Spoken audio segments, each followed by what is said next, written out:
mga balita. Balikan naman natin si MJ Marfori para sa part 2 ng Celebrity Hot Stuff. MJ, take it away. Yes, ito naman. Ako naman kay Julia Montes. Maraming bagets sa fans. Kasi isa sa mga tinitingalang teen star talaga ngayon si Julia. Kaya naman ngayon, talagang marami siyang suitor. Alam na alam natin yan. Umpisahan nga natin sa sinabi ni Julia. Eto na, let's roll it. Ayan.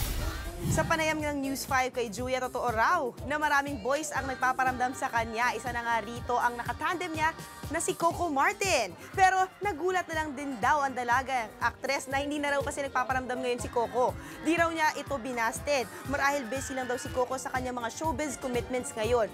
Pero ano nga ba itong kondisyon ni Julia bago siya tumanggap ng suitors? Dapat si Lulay muna ang ligawan bago ako.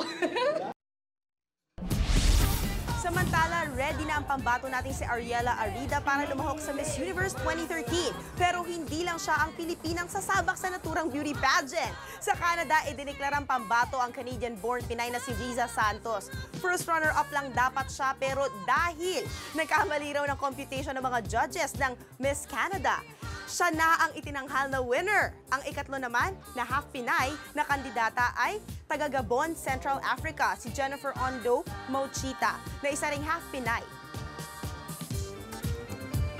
Mommy niya yung Filipina. Nakakatuwa. Actually, nakakaintindi raw siya ng Filipino. Pag tinanong mo raw siya ng Filipino, sasagot daw siya. Nung time in ko, English. ganun din. Naka-experience ka nun, di ba? Nung sumali ka sa Miss Universe. Time ko naman, yung Miss Norway namin, mom niya, Filipina. Si Kirby Basken, yun niya. Tapos yung Miss Germany namin, yung dad niya, Filipino.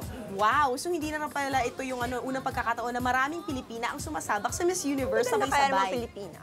Yes, talagang Pag hinalo mo sa foreign na blood, ang ganda rin ang labas eh. Good world luck. class. Yan muna ang latest sa Celebrity Hot Stuff. Magbabalik pa ako bukas.